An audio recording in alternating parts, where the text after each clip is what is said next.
So why do we even need to create light? One, we need to create shadows and texture. Let's look at this next photo of the subject next to the cactus. The original lighting situation was very flat here. Flat light means there's no shadows and highlights in your scene. There's no apparent highlight and shadows. So that's why people say, oh, well, this is a very flat lighting situation, or it's flat here.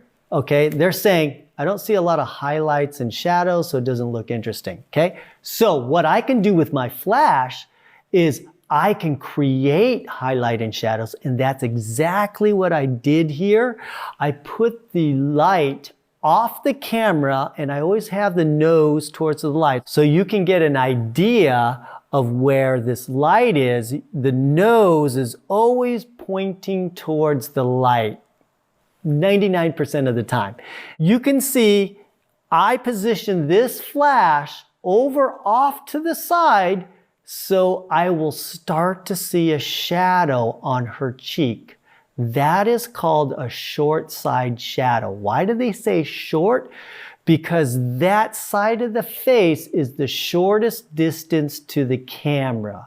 And so that short side shadow, meaning that's going to have shadow on the cheek closest to the camera.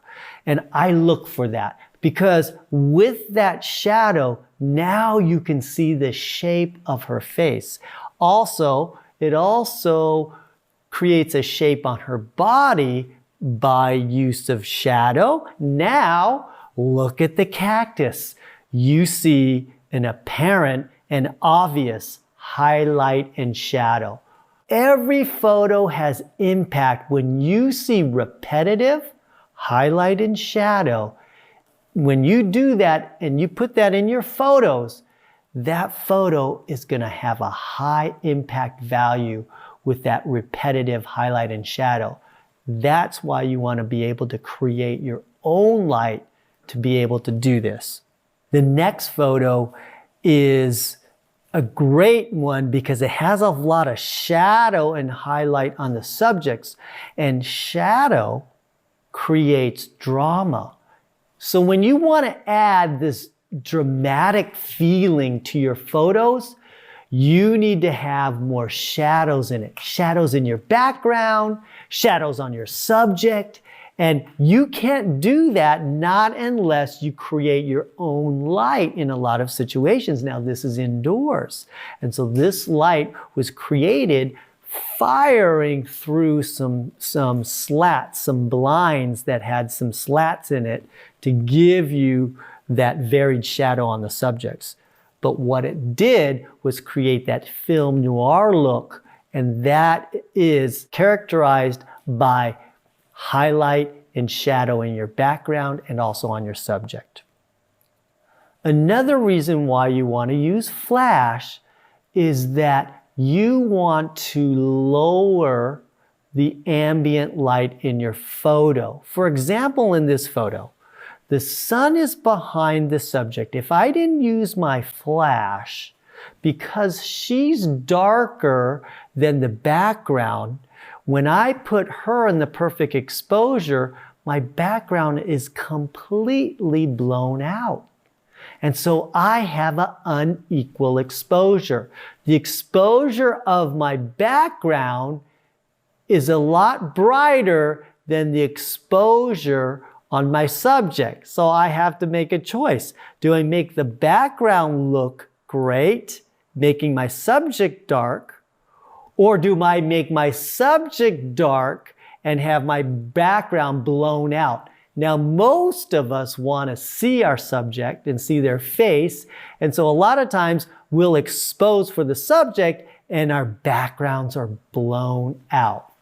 With flash, you can get the best of both worlds. And so you can see in this next picture, I have a flash firing on my subject.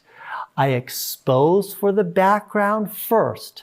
My subject at this point is dark, and then I just add as much light as I need in order for my subject to look how I want her to look.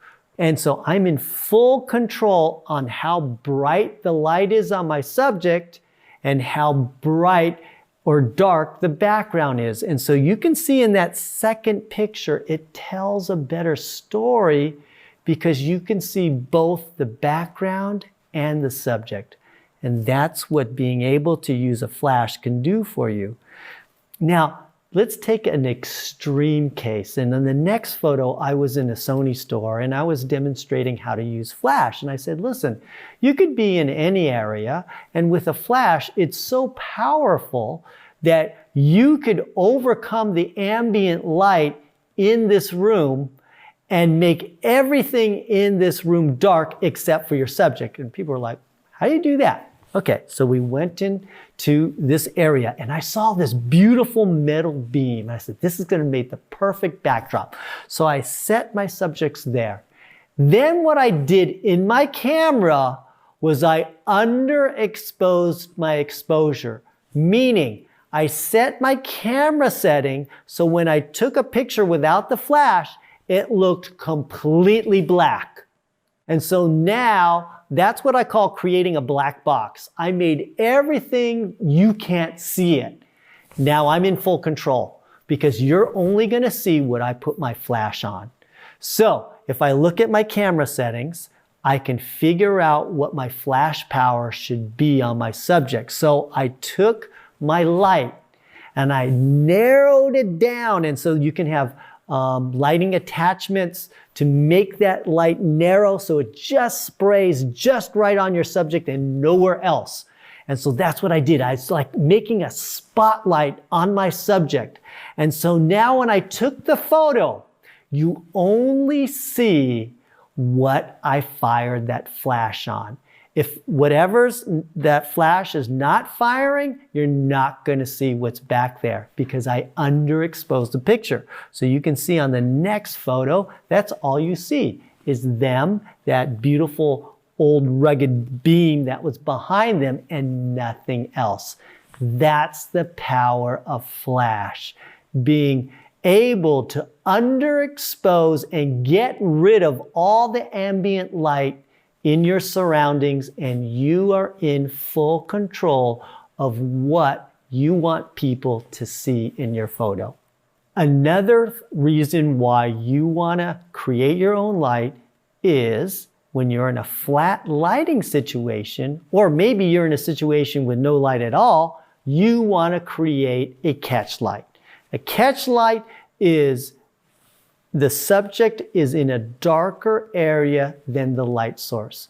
And in this particular situation, I'm in Hawaii and you can kind of see the clouds there. The sun is setting. I think it's around 7 o'clock or so. And so there's not a lot of light there. I am in a flat light situation where I'm not seeing a lot of highlight and shadow. I'm especially not getting a catch light because the clouds are blocking the sun and the sky. So I have to add my own catch light. So I took one little flash off to the right, as you can see the catch lights in her eyes, just to give me that little catch light. I didn't want to overpower that flash and make it too strong. I just wanted to make it look natural. So I kept a lot of ambient light in the photo, but just a little bit of catch light to add that sparkle in the eye.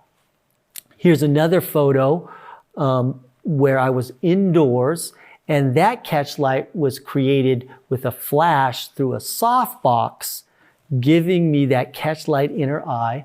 I also used another flash behind her with an orange gel on it to give me that orange feeling, and that was firing right behind her and back into my lens. When you have dynamic light, meaning you've got highlight and shadow, and especially if you have highlight and shadow in your background, post-processing comes alive. Let's go to Venice here and take a look at this picture. This is in Venice in St. Marco Square, very popular place. And I set my model up on this ledge area and I shot right into this iconic, cathedral that's there. And I love the way the sun was setting on that cathedral. It was like glowing. It was like lit up. And a lot of times, that's what I look for in my backgrounds. Is something look like it's glowing or beautiful or shining? And I put my subject in front of that background and fire my shot. In this particular situation, I had flat light. I used my flash to give me a highlight and shadow on my subject, and my background looked beautiful, and you can see that post-processing just looks beautiful in that photo. Let's go to the next photo where as I'm shooting almost completely in the dark. This is in New York City in Central Park, and at night it's lit inside there, but it was completely dark. And so what I did was take one flash and put it right behind them so I can give them a little bit of an outline and make them glow. And it gave me that dynamic of highlight and shadow. And you can see the shadow that they created on the ground. And so now I've got this nice highlight and shadow on them and on the ground.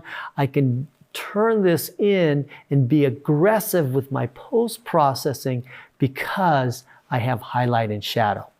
So those are the 4 different types of lighting that you can create, and the reasons why you want to be able to create your own light is because obviously you can see the effects that you can do and create amazing images by creating your own light.